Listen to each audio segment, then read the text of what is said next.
Bobby Belt, how close are these Cowboys to going back to the postseason compared to the other teams that missed? It's a question. It's a question that's out there being asked by The Athletic, specifically by Mike Jones. Who? Mike Jones. Mike Jones, writing for The Athletic, wrote that 8 of the 18 teams that missed the playoffs will have new head coaches when the 2026 season kicks off. Some of this year's non-playoff teams seem likely to rebound fairly quickly. Others likely will have to endure a lengthy rebuilding process before they can even think about the playoffs. We're taking a look at all of the non-playoff teams and ranking them in terms of most likely to rebound and reach the playoffs in 2026 to least likely. So, let's kick things off here. Peyton, you can join in here as well. I assume there's 3 above and beyond everybody else. It's not tiered like that. It's just okay. It's just a breakdown of here's each team in order. So number 1, team most likely to rebound that missed the playoffs is. I mean, I think my 3 that are easy. Some of this would have to be, I would imagine, tailored to the division they're in. Yeah. Rather than just how good that team may be next year. My assumption, though, is there are 3 that are clear, and that's Baltimore, Kansas City, and Detroit are the clear, most obvious ones. Let's check it out. Number 1 on this list, the Baltimore Ravens. The John Harbaugh era came to an end, and Ravens brass has anointed former Harbaugh disciple Jesse Minter as the man to lead Baltimore back to Super Bowl glory. Of all the non-playoff teams, Baltimore is the closest to contending, and then they go through a series of different things here. Also, as we get through this list, I'm curious, of the 18 teams, where do you think roughly Dallas is going to fall? 4 or 5. 4 or 5, Peyton? 6, 7, maybe. Okay, I knew you were going to do that. There we go. He had to think about it for a second because he was eating a burrito. Number 2 on the list, the Detroit Lions. It says the Lions fell prey to growing pains after having to replace both offensive coordinator Ben Johnson and defensive coordinator Aaron Glenn, while also dealing with injuries, most notably along the offensive line and in their secondary. Number 3 on the list, it's an AFC team. I'd say Kansas City. It is not Kansas City. Joe Burrow. Cincinnati Bengals. The Cincinnati Bengals are next on this list. Number 3. Man, that's got to be related to Pittsburgh and Cleveland in the North. Has to be. I will be brutally honest. Quit looking at the list over my shoulder, Peyton. I see that's what I'm you're doing. playing a drop. I can't. I will be brutally honest with you. If Patrick Mahomes, I'm gonna give him last year. I'll give him last year. If he misses the playoffs for a second year in a row, he will have 0 chance of catching Tom, and he will have 0 chance of catching Peyton. And I don't care how many Super Bowls he wins. Off an ACL, you need him to make the playoffs again? We don't know how good he's going to be right off the injury. Off an ACL. I'm just saying, that's a guy who makes part of his living with how mobile he can be. Patrick Mahomes misses the playoffs for a second straight year in the middle of his prime. I said what I said. He will be what all-time great quarterback has done that? Missing back-to-back years of their prime. Well, I mean, Burrow just did it. Again, what all-time great? It's a good question. I'd have to go back and look. Yeah, I mean, I don't think... Brady missed a year here and there early. Well, he missed his second year as a starter. Mm-hmm. So his first year as a starter was 0-1. They won the Super Bowl. And then 2008 they missed, but he was hurt. He was hurt, right? So it doesn't count. Manning missed in his 4th year as a starter, so 2000, something like that. And then never missed again until he was hurt, the year he didn't play. So we're going through the Athletics list of the 18 teams that missed the playoffs in the NFL and the teams most likely to make it back next year and find out where the Cowboys fall on this list. We're 3 teams into it. Number 4 on the list, NFC. NFC? Mm-hmm. Did Dallas Cowboys? No. Peyton? The Tampa Bay Buccaneers. You are reading this list over my shoulder. I promise you, I cannot see The Tampa Bay Buccaneers are next on the list. first, so he gets one wrong. So then That's true. The Bucs followed a strong start to the season with an uncharacteristic slide, losing Aiden's 7 of their final 9 games. Going to go in there to check out and narrowly missing the playoffs. Can he see? He's looking. Okay, hold on, Aiden. Hold on, Aiden. I initially had the brightness up to here. Can you see the name right here? Can you say no? Okay, he says no. All right, okay, we're good. Wow. Now the Buccaneers he's like Team Sweden filming. The Buccaneers were ravaged by injuries. It was really bad for them. Yeah, they couldn't keep any running backs healthy. Their receivers all got hurt. It was just not a good run for them in the injury department. Number 5 on the list, Peyton. Number 5, AFC, NFC.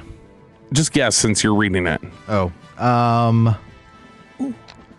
the What teams have we not guessed? We've done Bengals, Buccaneers, Ravens, and Lions. I'll go Falcons next. Nope. AFC chop. Oh, Chiefs.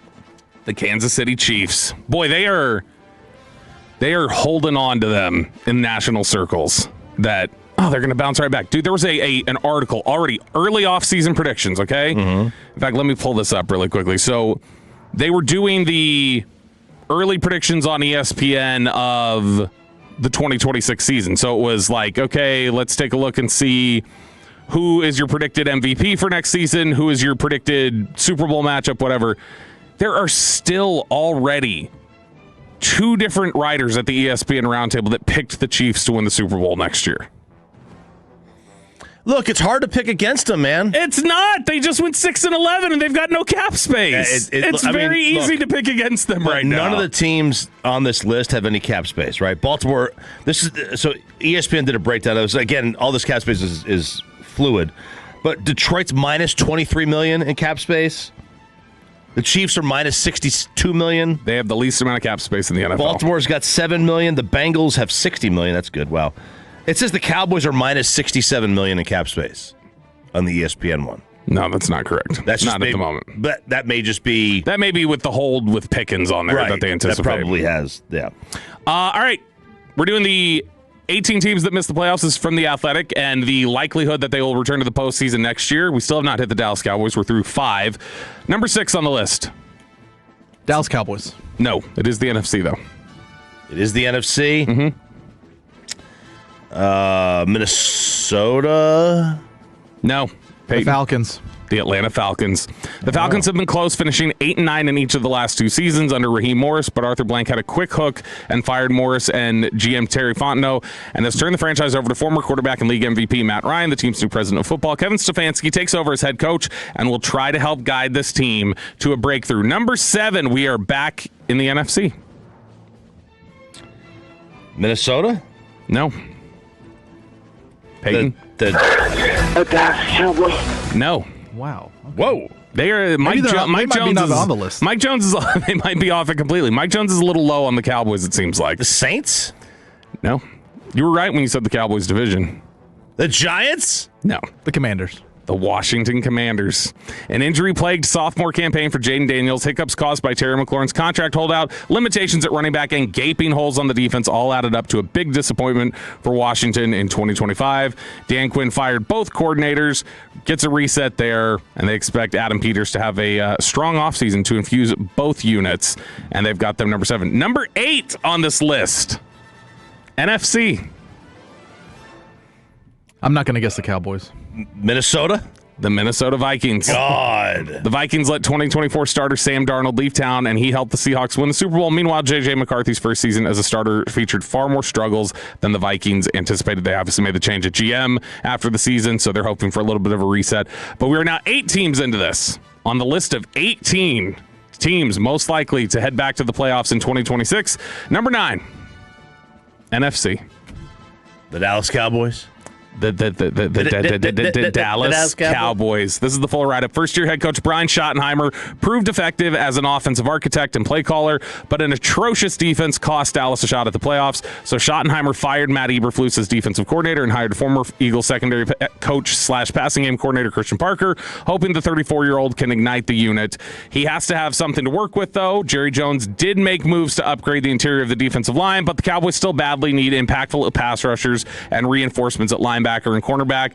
Is one draft and free agency a window of opportunity enough to get that defense right? So the Cowboys smack dab in the middle on this list, coming in at number 9, according to The Athletic. The rest of the list here, number 10, the New Orleans Saints, number 11, the Indianapolis Colts, 12, the Cleveland Browns, 13, the New York Giants, 14, the Tennessee Titans, 15, Las Vegas Raiders, 16, New York Jets, 17, Miami Dolphins, and the team furthest away from making the postseason after missing it in 2025, according to Mike Jones, the Arizona Cardinals.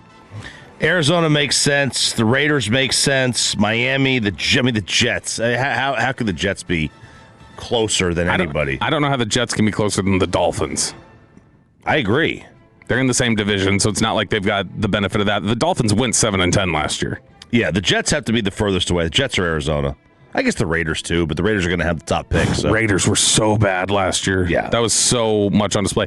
Jumping over to that ESPN list I just referenced where I had mentioned that two folks were already picking the Kansas City Chiefs to win the Super Bowl. Mm-hmm. Over at ESPN, they were doing a roundtable of their experts. It was Matt Bowen, Jeremy Fowler, Dan Graziano, Eric Moody, Jason Reed, Aaron Schatz, Ben Solak. A bunch of different folks were over there, Mike Tannenbaum. And they were going over their predictions for the 2026 season, getting those out in advance. And these were the questions that they were asked. They were asked, who's your early Super Bowl pick? Who's your MVP pick? And they also want to know, make one big prediction about this offseason or next season for the rest of this article. So they're asked those three questions. Number one on the list of the Super Bowl pick, there were some interesting selections here. Like I said, Dan Graziano had Chiefs over the Packers in his analysis. You had Aaron Schatz who said it's going to be an LA Super Bowl, Rams over Chargers. That's your analytics guy right there. Ben Solak picking the Texans over the Rams. So it was interesting. I will give you 10 guesses to guess who Mike Tannenbaum picked to win the Super Bowl next year. And you will not get it, I don't think. I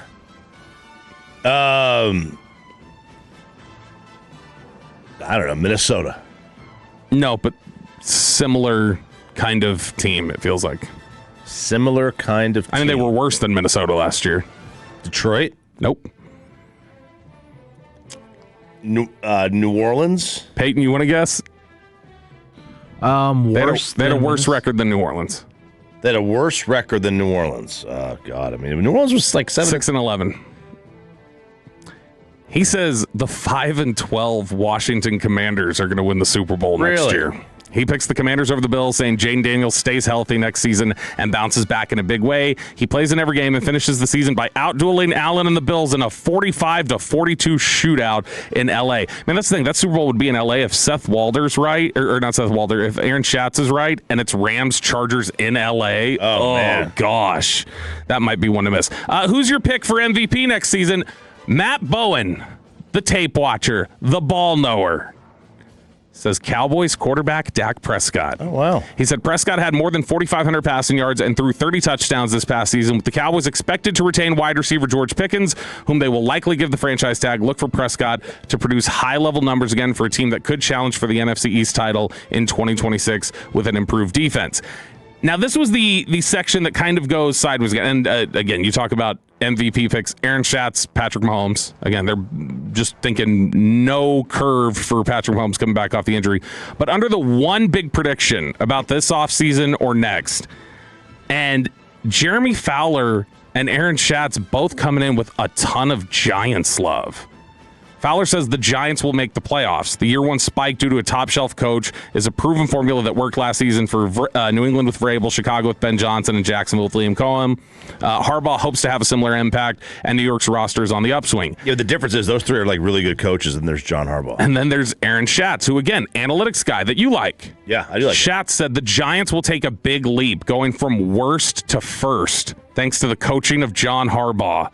The return of wide receiver Malik Neighbors and steps forward from quarterback Jackson Dart and edge rusher Abdul Carter in year two. Yeah, that's the thing. The step forward for Jackson Dart would be the one. Like if Jackson Dart plays at a high level, then I mean just look around the league. That's the obvious one. Yeah, like but Drake May. If Drake May played well, you know, New England was gonna. Drake May was the second overall pick, though. Jackson Dart, it was a question if he'd go in the first round, and then he was picked in the late 20s. Yeah, I mean, look, so was Aaron Rodgers. No, I know, but Aaron Rodgers was Lamar. He could be the first pick. Yeah. And then when he wasn't, he slid. So right. I think it's a little bit different. Nobody ever talked about Dart in the same way that we talked about all those other quarterbacks. So to project a leap like that would be pretty significant. I mean, he played better than any rookie quarterback this year other than what? Maybe Shuck at the end? That's right. Yeah, but look where he was picked. And look who he was playing for. Yeah, but that's my whole point, that these guys don't know what they're doing. You know, like, if Dart's the best quarterback of the class, he won't or be. Shuck. He won't be. Well, then maybe it's Tyler. But either way, they missed. The rest of the league missed. The point is not that you miss in that range. My whole point about the scouting thing, which we've gone over before, my point about the scouting is that the fact that they narrowed it down to 50 guys, if you're one of the top 50 guys they picked, That's still, in the entire landscape of available college football players, a ridiculous talent to be able to 1,000%. recognize it and winnow that down. But my point is the order in which they're picked. Like, it's like, yeah, everybody wants the higher pick. Yeah, sure you do. But how much penalization are you taking by not getting the higher pick when you just say the next one available? Right. So if you all think they're top 50, then they're top 50. Anyway, there we go. We have that.